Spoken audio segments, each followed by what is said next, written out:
Hi, I'm Conrad Marshall, and from the Sydney Morning Herald and The Age, welcome to Good Weekend Talks, a magazine for your ears featuring in-depth conversations with fascinating people from sport and politics, science and culture, business and beyond. Every week you can download new episodes in which top journalists from across our newsrooms talk to compelling people about the definitive stories of the day. In this episode, 1 week before the federal election, we talk to Kos Samaras. Samaras had a long career as a Labor strategist, particularly in running campaigns for the Victorian Party before founding the political consultancy firm RedBridge in 2020. He's one of the big thinkers in Australian politics, who grew up in a blue-collar Labor family and is now sometimes critical of Labor for what he sees as the neglect of its heartland voters.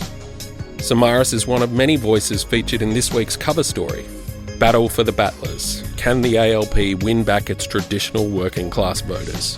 About the challenges facing social democratic parties around the world, including in Australia. Written by the host of our conversation today, Good Weekend senior writer, Gay Alcorn. Thank you, Conrad, and welcome, Kos. Hello. Let's just start a little bit with you. You're 54. Yep. Tell us a bit about your childhood, growing up, your parents, and what got you interested in Labor. Yeah, so typical, life as a child of migrants from Europe, obviously. Parents migrated here. Mum separated when I was an infant, remarried a number of years later. So I was, obviously initially being just taken care of by one parent, and that was obviously a fairly interesting experience because during those years, if you're a young Greek woman with a baby and you're separated, it was considered a fairly significant taboo. So yeah, she remarried. We moved out to Broadmeadows, where obviously parents then made a life working in the factories up there, and Mum did work in various markets, including Footscray, but basically moved around a bit wherever the work was. And what was life like for young Kos? And were they politically active? Mum was. So the politics comes from a mother's family. There's no doubt about that. So grandfather was a Greek partisan, member of the Communist Party, fought in the Greek Civil War, was imprisoned. He was actually in prison whilst Mum was born. Then Mum joined the Communist Party at the age of 16, got into serious trouble by her father because her father, had a very serious view about politics and that it was dangerous. And it was indeed at the time the junta was approaching. And so he worked out a way to get her on a boat and sent her to Australia. Wow. To get her out of trouble. And you got interested, I think, obviously through her, but in Labor politics in particular. Yeah. Why? And were they members of the party or anything, or lifelong supporters? But what interested you about supporters, politics? There's no doubt about that. I mean, it was, I remember she had the TV on. I had a very, very vague memory of this. I was obviously an infant when Whitlam lost to Malcolm Fraser. And I couldn't work out because the images I was seeing of big rallies in support of Whitlam were huge. And for the mind of a child, you thought that, well, he's going to win. Look, all these people. Yes. And she tried to explain to me that I didn't make any sense of it. So obviously grew up in that environment, grew up in constant, conversations around politics, mainly from Mum. Okay. Labor politics.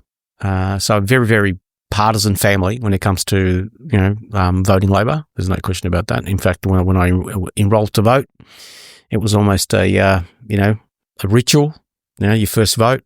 Come on, we're going off to vote. Go to the local Bethel primary booth, which is still a booth in Federal City Call. And what year was that? Well, who's the Prime Minister and the leader? That would have been Hawke. Okay, yeah, right, definitely Hawke. Yeah. All right, so it's almost assumed you were going to be Labor. Was there anything particular that sort of inspired your own political philosophy or thoughts?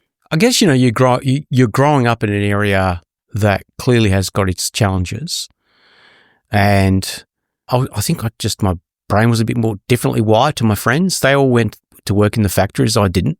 When I got involved in the arts and advertising and worked in the advertising industry for a little bit, right? And so I was very unorthodox.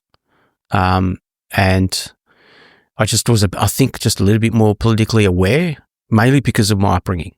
Right. And so then I was pretty passionate about the injustices I was seeing around the world and how that was impacting all sorts of people, whether it came to human rights abuses. Teen War was a big passion of mine at the time. And because the injustices you saw in Broadmeadows or western suburbs of Melbourne, were you aware that there was great disadvantage there, or was it just everyone? Okay, what were you aware of? Absolutely. What was it? So, I mean, the biggest eye-opener for me was when, for some reason, I think that our teachers at the time thought, look, the way we can introduce these kids to a different part of society is to get them to meet kids in private schools. Mm-hmm. So they took us to, I think it was Xavier, I can't remember. It was one of those really obviously expensive private schoolboy institutions further in town, and they were at the time as we were walking through, they threw 1 cent and 2 cent pieces at us from the windows. Okay, not a great idea from the teachers. That's right, not a great idea, right? Because obviously we tended to be the Broadmeadows response was come down here and we'll do X, Y, and Z, right? And so the teachers had their hands full all of a sudden. Okay.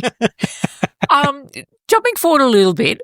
What was your first job professionally with Labor? Yeah. And I was interested in what the culture of Labor was like at that time. Yeah, drastically different. So first job I ever did, I volunteered for a while, like a long time. My first vote was 1990. So that was the election that Hawke lost 9 seats, I think it was, in Victoria. And sure enough, family still voted Labor. So 1996 was when I was actually handing out how to vote cards and helping. And then probably about 12 months later, I got involved in Young Labor and so on.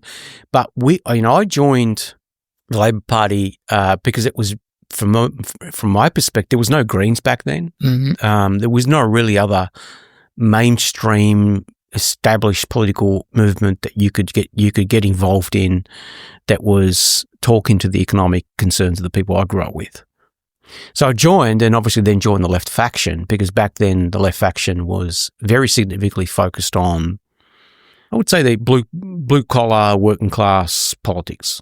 Okay. Very industrial, obviously extremely active on foreign affair issues, particularly around human rights abuses abroad and so on. So it was that old school left social democratic movement. The right at the time were very into the new economic jargon, which was free markets, economic rationalism. This will improve the well-being of everyone. And of course, me as a young hothead lefty thought it was a really bad idea. So you would have been at the time critical of the Hawke-Keating's reforms. Oh yeah, 100%. Okay, yeah. All right.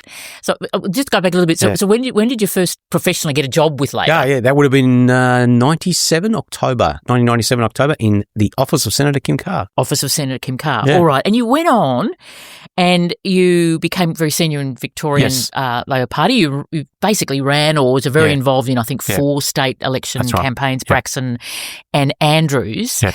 I was interested in, and you were given a lot of credit, I think, for being quite innovative in your campaign strategies. Can you give me a sense of what a campaign was like then, and how, when you observe it now, I know you're no longer involved in that sort of thing with Labor, but what's the difference that you can see now from what matters in a campaign, or are the fundamentals the same? When I first started working on campaigns, it struck me how conservative it was, the way the political parties approached campaigning. Like, they were really keen on shoving into people's letterboxes newsletters that had 1,500 words. And I just knew from my advertising background that wasn't going to fly. You haven't been taught those skills in the private world. I thought, well, no, you've got 15 seconds to get people's attention. And even back then, right, which was a much more, I would say, calmer communications environment. You had 3 free-to-air stations, and, radio was radio, and the internet was a new thing. But even then I knew that what was being done was quite antiquated. So, I clearly, wanted to get into the space of personalising communications, making sure that how the Labor camp was communicating was modern and reaching people in a way that they expected to be reached. But things really didn't change for us until, obviously, the internet became dominant and things started to fragment pretty rapidly.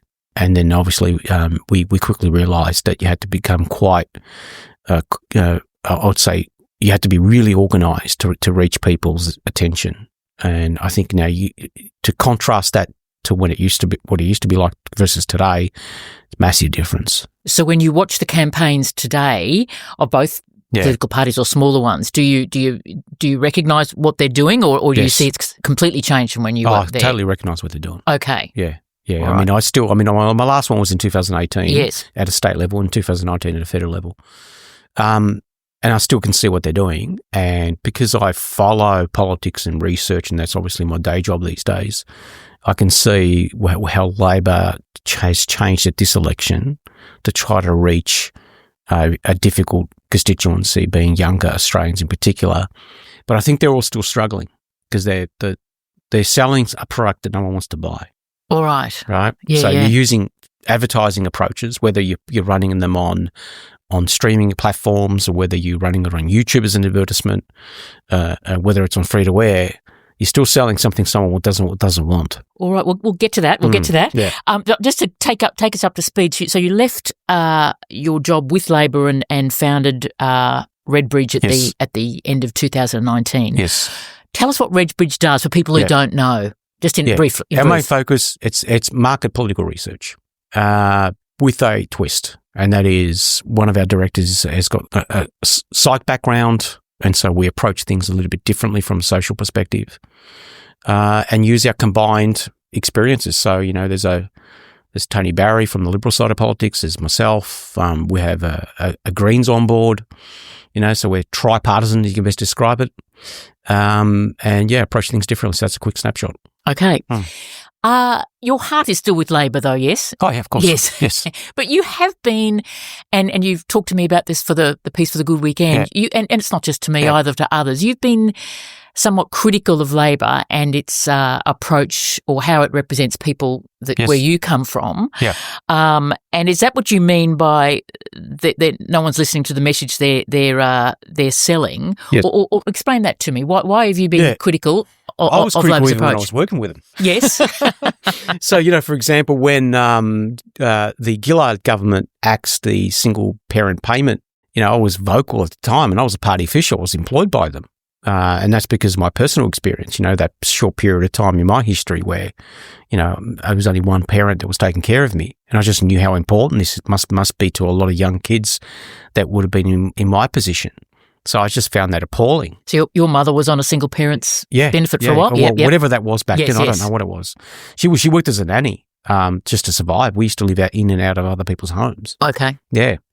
So that was obviously, personally scarring for me. And I just knew, well, there's thousands of those stories out there. And for a Labor Party just to do that to particularly women, because it was obviously in the majority women, it was appalling. So I made that very clear. So I've continued that trend. Whenever I think that my side doesn't do the right thing by the people that matter, and that is people that need a helping hand in society to cut through what is been handed to them as a bad, I'd say, birth lottery ticket, right? That's where I'm at. Yeah. So do you see it as a policy here, a policy there, like the Julia Gillard's policy, or do you see something fundamental has changed about how Labor sees its responsibilities I guess you're talking about, we'll talk about traditional working class or disadvantaged people. Like what's happened with Labor in your view? It's about, I think it's just changing because I think the electorate's forced them to change, and I think it's really positive. So there's no safe seats in Victoria anymore, and that, in my opinion, that's a great thing. I'm sure that the young MPs now that occupy those seats may disagree, but they are really good MPs, and they will represent their electorates and have been representing electorates. I'm not saying for spin purposes; they know they have to, otherwise they don't have a seat. And this is fundamentally the big change. One of my former work colleagues, Sam Ray, who he ran the 2018 campaign with me in Victoria, he's got the federal seat of Hawke at the moment. He's been door knocking since October. But he's been actually doing that probably since he was initially elected, because his primary collapsed into the 30s at the last election, right? And this is off the back of that disenchantment that Labor's experiencing. So he knows all those problems, and he's been working tirelessly like that. So that's really, from a democracy perspective, that's a good outcome, right? Personally, he might disagree with me because he has got to work tirelessly to maintain that seat. But I think philosophically, he wouldn't disagree there at all. Yes. I mean, if you look at, and we talked about this earlier too, but the big swings against Labor in these, I guess we're talking about outer suburban kind of quite working class seats, and we should define that at some point too. I mean, Scullin was more than 14% last time in the north of Melbourne. You've had big, and both the reviews, the Labor reviews into both the 2019 election and the 2022 election, even though they won in 22, highlighted we are losing support in our heartland seats. Why do you think that happened? I mean, I've been talking about this problem for over a decade. You have. And it's because I would say the way the movement, the Labor political movement expresses itself is now rather focused on issues that are of concern to people further in our larger cities. That doesn't mean that I don't pay attention to the needs of working class people, and that working class term I use describes a wide range of occupations. It isn't just blue collar. It doesn't mean that I don't pay attention to them. It's just that in terms of the bandwidth they allocate, the effort they allocate. I mean, a good example, and then what that does over time is it creates blind spots. And the pandemic, for example, and the way the Labor government here in Victoria responded to that pandemic, put on absolute steroids that blind spot, right? In terms of just the initial advertising they were using to educate people about what they need to be done, to how they responded to the towers, how they responded to a whole range of issues that were just wrong, because culturally they just did not understand the communities they were dealing with. So when we talk about the towers, you mean sort of housing commission towers that they locked down. Okay.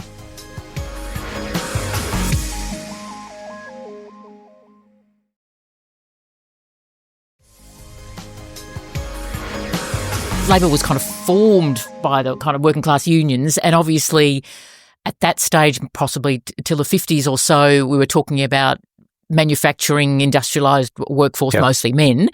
When you say working class now, who do you mean, Kos? It could be the person working for a small business cafe. You know, it could be the person who is at a Telstra shop in Craigieburn that does the Saturday shift. It could be the cleaner that cleans that shopping centre. It could be the person who is operating the small fruit shop around the corner that, you know, that actually runs it and rents the space from the shopping centre. This is the working class I'm talking about. Okay. So fairly low skilled, but not necessarily unionised. Not unionised. A lot of women. Yeah, a lot of women, not unionised, but probably skilled in TAFE.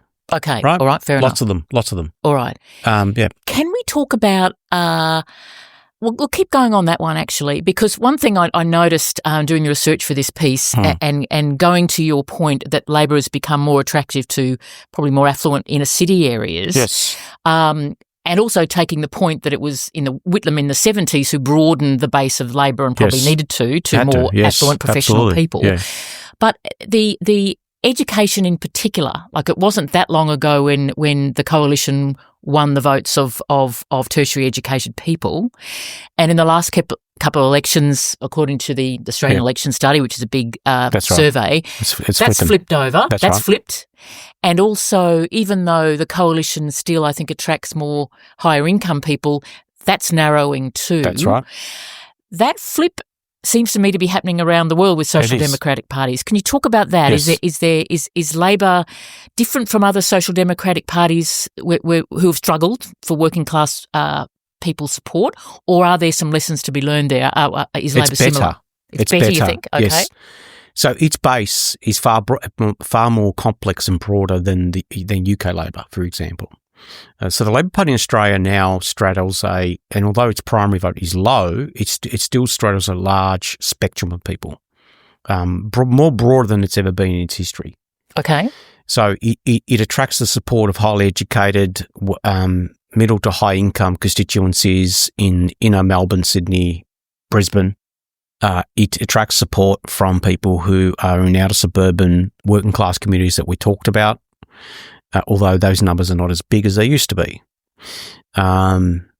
it does still get some of that tradie vote as well. Not all of it, but some of it. So it's quite broad.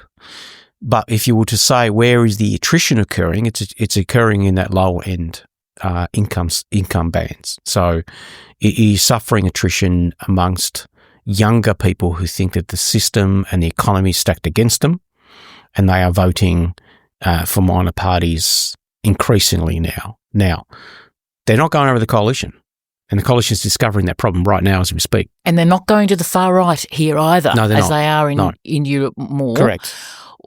Yes, you're right. They're not going to the coalition. They're going to minor and independent parties. So that's a big shift.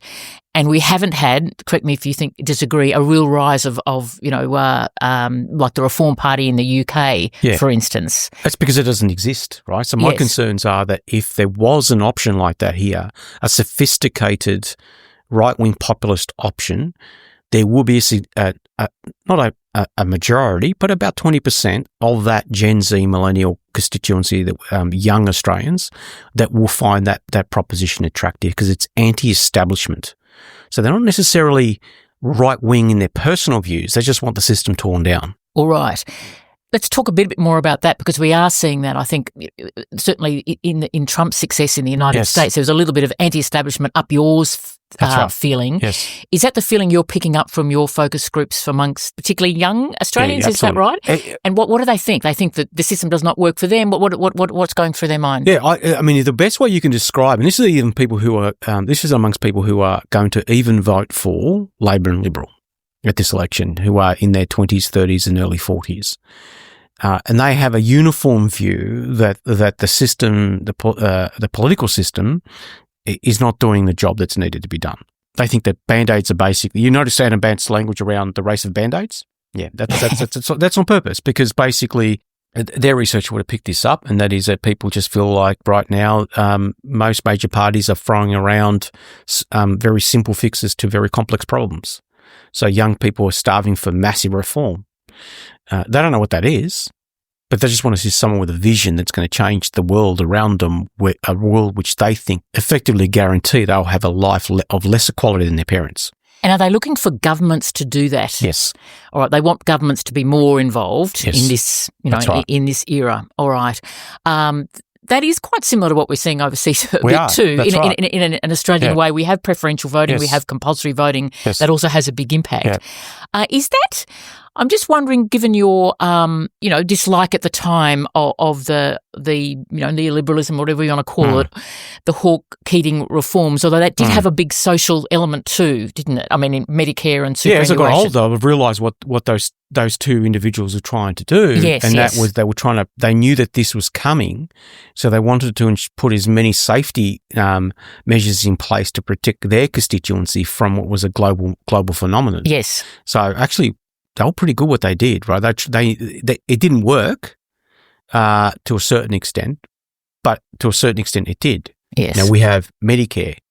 I might sound partisan here, but at the end of the day, if you didn't have the health system that is in place in this country and you had a US-style system in place, I think the sort of political volatile undercurrents that we see in the US will be definitely present here as well. All right, so we've been protected somewhat from that. Somewhat from that, yeah. The coalition has come out sort of openly saying that they think that it can flip, and that more kind of everyday workers, working class workers, they're the part they'll be the party for them. Now they might be in a bit of a fantasy, or a little bit over a week since the election, but can you see that as a possibility in if not this election, then the future? Is that where the trend is? The problem for them is, I was expecting Peter Dutton to, at this election, come out with a fairly significant body of reform that was quite left of field. Okay. Captured the hearts and minds of these people that we've been talking about, and really crack open Labor's base in the outer suburbs. What sort of things you mean? So economic reform, tax reform, drop their agenda with regards to unions, drop their agenda with regards to the way we fix the economies, increase productivity, because productivity to most of these constituencies we're talking about is really just them working harder, longer hours for less pay. That's how they see it. And that's their lived experience. These are people saying this to the political class. No point trying to debate with, a retail worker out there in the western suburbs of Sydney as to whether she's working harder or not. she feels that she is. She's actually taking on more hours and she's still struggling. So unless the Liberal Party go and sacrifice some of those sacred cows of theirs, they're not going to complete that flip. All right. And we can see the evidence of that right now. Yes. We'll get onto a bit more comment. Do you think personally, you've been involved in politics a long time, you're still a member of the Labor Party, and I know you're talking about what your focus groups are saying, but do you think Australia's political system, the two-party system that we have, is failing a lot of ordinary workers, that they have some justification in thinking that it's not working for them anymore, that governments are sort of failing to, I guess, improve their lives? Well, I would say if you think about what's happened since the majority, not all of them, but the majority of Millennial and Gen Z have come onto the voters' roll. So we're talking about 2010 onwards. What have they seen? One thing they have seen is that at this election, Albanese could be the first Prime Minister re-elected since John Howard in 2004. So they've seen a lot of political self-indulgence with the two majors shooting their leaders. They've seen a lot of politicking with regards to huge issues that concern them. That includes climate, right? But also includes housing. So, when Bill Shorten took a significant housing package to the election, they witnessed how the other side politicised that. Now, the coalition got away with it. They got that sugar hit, which was that win. But what they did is they further entrenched the disconnect between them and young Australians, because now most of these young Australians saw that in 2019. They're not blind. They don't forget what you did in an election. And again, we see at this election, they're trying to weaponise some notion that Labor wants to, bringing negative gearing. Again, if you're trying to appeal to young people and you're going back to the tools that you used in 2019 to try to win seats at this election, how do you think that's going to bounce around amongst Gen Z? Yes, take your point. But didn't the 2019 election just sort of terrify Labor? Yeah, it did. Because Bill Shorten did take a more ambitious agenda that people say they want. Yes. And lower class, lower income voters turned against Labor. Yes. So is that the reason? In certain constituencies. So the trends in parts of Western Sydney and out of Western Melbourne and out of Northern Melbourne and so on have been there for a decade. So historically, we've seen this gradual erosion of the primary vote in what was once safe seats. Yes. So that trend was already underway. 2019 was really a tactical win by the coalition in particular seats which these issues were going to resonate. So negative gearing was really prominent as an issue in the federal seat of Chisholm, for example, where we have high numbers of people who live there who have a property they negative gear. Mining communities. So again, weaponising Labor's climate policy at the time. It worked really well within electorates that relied on coal as an industry. Again, tactical wins. And it was a tight result. It was, but the review from memory said that overall, obviously marginal seats is where it matters. Overall, you had people who the policies of negative gearing, franking credits were going to benefit actually, moving away from Labor, and the people who actually were in higher income seats that might be affected by these policies moved towards Labor. It must have been a devastating result. Yeah, correct. Yes. Yeah, correct. Okay. And it's but again, 2019. I guess what I'm getting at, does Labor have to be as cautious as this government has been? That's the lesson they seem to have taken over. A little bit of this, no losers, a little bit of that. And you're saying those are band-aids that aren't actually appealing to more, traditional heartland people in heartland seats. They have to pick who's going to win and they have to pick who's going to lose. And that's unfortunately part of democracy and politics, right? And trying to be a friend to everyone is not going to work.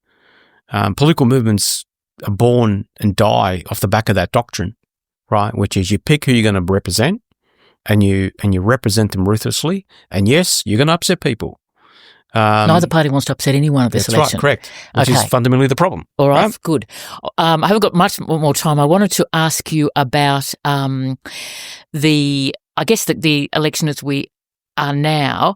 I mean, just one thing you could say in Labor's defence, they would say that obviously they've got a very working class background in a Prime Minister, Anthony Albanese.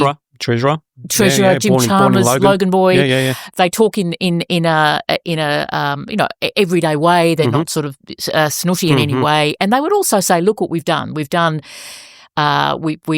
made some IR reforms. Yes. We've increased pay for low-paid workers in aged care, childcare. We've done something a lot more than the former government has done on climate change. We've they've done they rebates for electricity, improving the incentives. What I mean? There's a long list of things that are actually should help everyday people. Critique that for me. I mean, communications. So the packaging all that up and making sure that the parts of Australia you want voting for you are aware of this, because when we run groups, they're not aware of it, and because these policies impact small groups of Australians in different parts of Australia. There isn't an overarching, I would say, umbrella that keeps it all together as a narrative that they can sell to the Australian people, that they've done what they can in the middle of a inflationary crisis which is not entirely in their control. Yes. Right? So is it just communications though, Kos? I mean, earlier you were talking about, and there's other studies that show this too, that a lot of people want more significant change.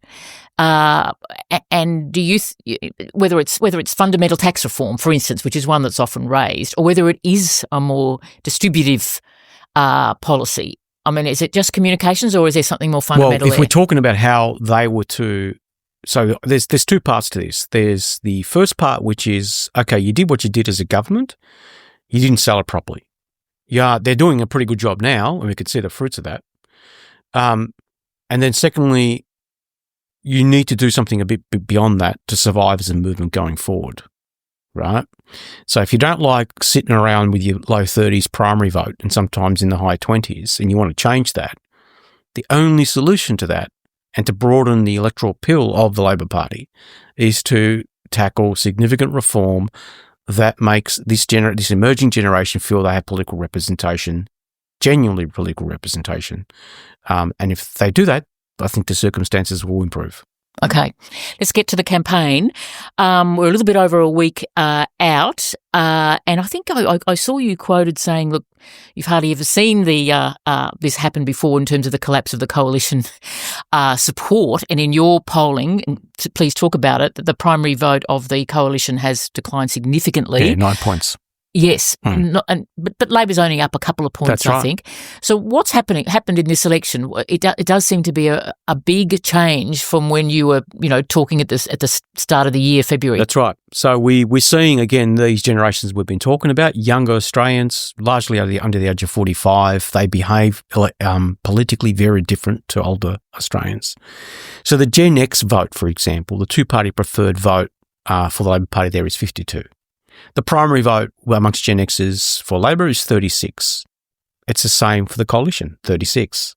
Greens are like in the low teens. Very, very traditional, very, very predictable. Boomers are really good for the coalition.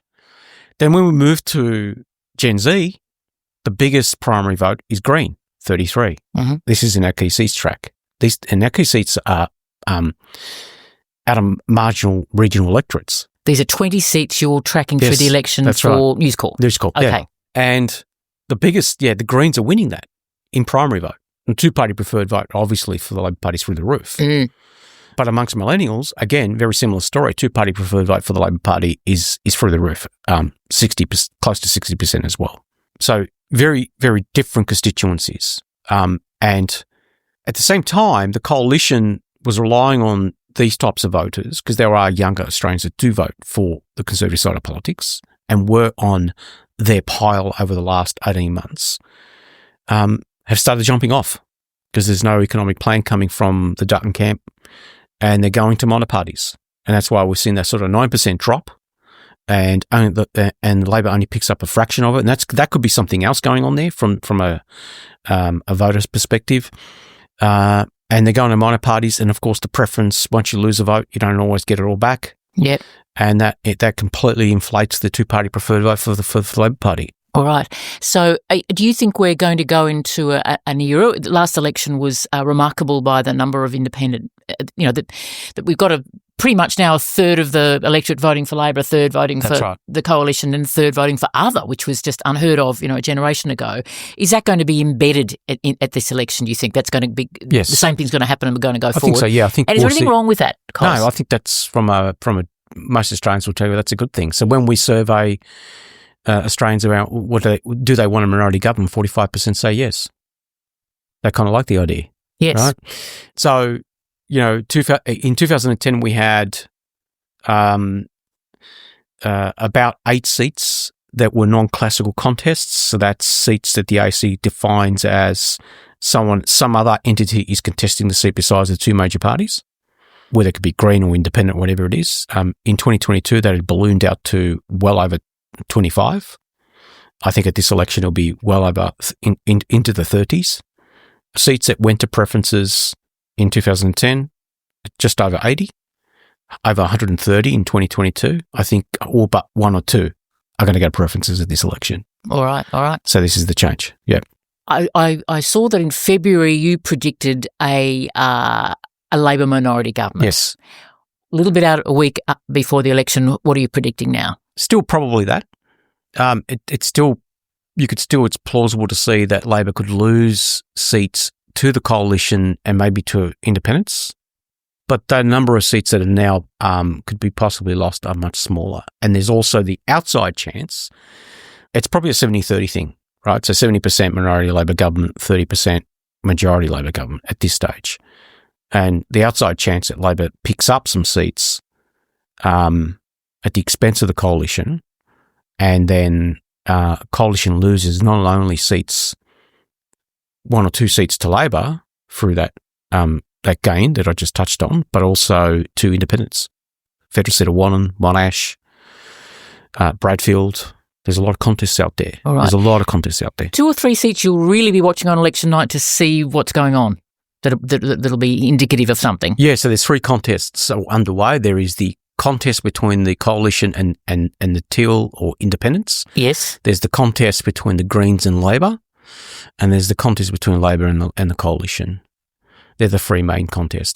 Labor might be in trouble with some independents somewhere else, but that's not the main game at the moment. So a couple of seats you'll be really watching? Bradfield for that Teal independent, and probably Wannon as well.